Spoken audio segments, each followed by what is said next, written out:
अस्सलाम वालेकुम guys, welcome back to my YouTube channel legal hub. मुझे उम्मीद है कि आप सब खैर आफियत से होंगे। आज का जो हमारा टॉपिक है वो लॉ ऑफ कॉन्ट्रैक्ट के हवाले से है और इस टॉपिक का नाम है sale and agreement to cell.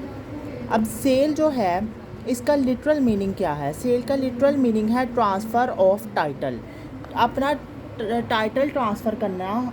ठीक है, अपनी प्रॉपर्टी का जो टाइटल आपका जो होगा वो आपने किसी को और को ट्रांसफ़र कर दिया तो उसका मतलब है आपने वो सेल कर दिया। डेफिनेशन में अकॉर्डिंग टू सेक्शन, अब ये लॉ ऑफ कॉन्ट्रैक्ट का जो सेक्शन है 44 subsection 1, a sale is a contract. Sale एक कॉन्ट्रैक्ट है where the seller agrees to transfer the property, जिसमें जो बेचने वाला है वो एग्री हो जाता है कि मैं प्रॉपर्टी ट्रांसफ़र करूँगा। इन गुड्स, वो गुड्स होंगे यानी products, to buyer for a price, buyer को करेगा और उसके बदले में वो प्राइस लेगा, पैसे लेगा। अब इसके एसेंशियल्स क्या हैं? There must be 2 person seller buyer, जाहिर है कि सेल के लिए 2 पर्सन चाहिए होंगे, एक सेलर होगा और एक बायर होगा, एक बेचने वाला एक ख़रीदने वाला। There must be same goods, some goods, कुछ प्रोडक्ट्स होंगे, गुड्स होंगे। There must be transfer of ownership, ownership होगी जो कि ट्रांसफ़र की जाएगी। A price of money must be paid, और उसके इवज़ पैसा दिया जाएगा। एग्जाम्पल है A sell his car to B, अगर एक बंदा है वो अपना कार जो है वो बी को बेचता है 50 लाख के लिए, बी एक्सेप्ट कर लेता है, उसको 50 लाख दे देता है as an consideration for car. 50 lakh जो है वो उसकी प्राइस है यानी कॉन्सिडरेशन है कार के लिए। This transaction is a sale, ये ट्रांजैक्शन जो है वो सेल है। अभी वेज या modes of formation of sale, ways क्या है? इमीडिएट डिलीवरी ऑफ गुड्स, फौरी जो है वो गुड्स डिलीवर किए जाएंगे, पेमेंट भी इमीडिएट होगी और डिलीवरी बाद में होगी। पार्टीज में एग्री होगी द डिलीवरी और payment both are made in installment, delivery और पेमेंट दोनों जो है वो इंस्टॉलमेंट्स में की जाएंगी। ठीक है, उसके बाद है एग्रीमेंट टू सेल, क्या वो तो हो गया सेल। अब अगर जो एग्रीमेंट हो गया, मुआहिदा हो गया, अगर इसमें क्या है? Transfer of property in goods, property transfer होगी इन गुड्स में is to take place at a future. लेकिन जो क्या उसे कहते हैं, जो प्रॉपर्टी ट्रांसफ़र इन गुड्स है ना वो फ्यूचर में होगी। ठीक है, मुआहिदा कर लेंगे कि हम आपको ये जो है वो इस डेट को देंगे या इस साल में देंगे। एसेंशियल्स क्या है? No immediate transfer, immediate transfer नहीं होता। ठीक है, transaction at a future time, transaction भी फ्यूचर टाइम में हो सकती है और सब्जेक्ट टू अ कंडीशन, ये कंडीशंस होती हैं इसके अंदर। ठीक है, एग्जांपल क्या है? ए एग्री करता है कि मैं to buy B vehicle for ₹1,00,000, कि वो बी का व्हीकल 1 लाख में ख़रीदेगा। If his mechanic approves it, अगर उसका मैकेनिक जो है इसे अप्रूव कर देगा कि ये ठीक है, तो ये क्या आ गई? इसमें कंडीशन आ गई।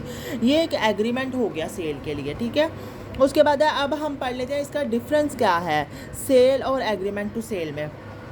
सेल में एब्सोल्यूट या कंडीशन, अगर कंडीशन की बात करें, सेल में क्या होता है? इज़ एन एब्सोल्यूट कॉन्ट्रैक्ट और देयर इज सब, और जो इसमें कोई कंडीशन नहीं होती। ठीक है, और एग्रीमेंट टू सेल में कंडीशन होती है। ट्रांसफ़र में क्या है? सेल में इमीडिएट ट्रांसफ़र होता है, इसमें इमीडिएट ट्रांसफ़र नहीं होता, फ्यूचर ट्रांजैक्शन होती है। अब इसमें रीसेल की बात करें, seller can not resale goods, seller resale नहीं कर सकता गुड्स को। If he does he can be sued for damages, अगर वो ऐसा करता है तो उसको डैमेजेस पे करने पड़ेंगे। और एग्रीमेंट टू सेल में क्या है? If seller resell he can only be sued for breach of contract, अगर उसने एक बंदे को सेल की, उसने कहा मैं तुमसे ले लूँगा, लेकिन वो मैकेनिक वाला जो है, अगर उसने कहा मैं एग्रीमेंट किया ना, लेकिन अगर वो नहीं लेता, वो कोई और उसके पास ग्राहक आ जाता है तो वो उसको बेच देता है, तो वो ब्रीच ऑफ कॉन्ट्रैक्ट होगी। ठीक है, लेकिन डैमेजेस नहीं वो पे करेगा।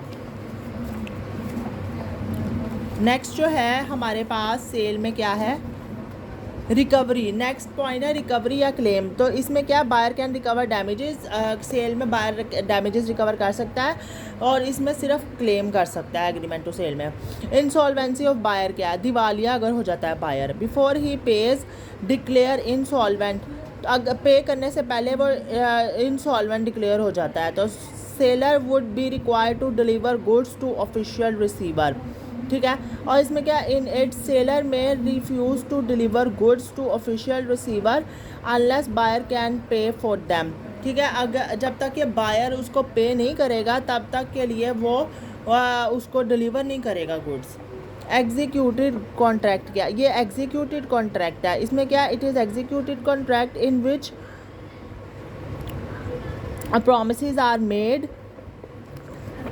एंड कंप्लीटेड इमीडिएटली, प्रॉमिस किया जाता है और इमीडिएटली कंप्लीट किया जाता है। ये एग्जीक्यूटरी, इट इज़ एग्जीक्यूटरी, ठीक है, कॉन्ट्रैक्ट, ठीक है, इसमें फौरी नहीं होता।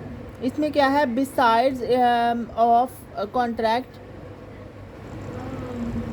Are not fully performed immediately, fully नहीं इमीडिएटली परफॉर्म किया जाता, फ्यूचर में होता है। एग्जिस्टेड गुड्स क्या है, goods owned and possessed by the seller at the time of sale, जब सेलर ने सेल करने हैं तो उसके पास गुड्स होने चाहिए। Goods which are in actual existence at the time of contract, जो कि एक्चुअल एग्जिस्टेंस में होंगे कॉन्ट्रैक्ट के टाइम में, ठीक है। ऑन फ्यूचर गुड्स, इसमें क्या है, goods which are not in existence, existence में नहीं है गुड्स, ठीक है। At the time of making the contract of sale, contract के टाइम पे गुड्स नहीं है उसके पास, वो कहेगा मैं आपको फ्यूचर में दूंगा, बाद में दूंगा, मुआहिदा कर लेते हैं। गुड्स टू बी मैन्युफैक्चर्ड और अक्वायर्ड बाय सेलर, उसने मैन्युफैक्चर करने थे या अक्वायर किसी से लेने थे after contract of sale has been made, जब उसका कॉन्ट्रैक्ट ऑफ सेल हो जाता उसके बाद जो थे वो उसने गुड्स जो थे वो उसको डिलीवर करने थे।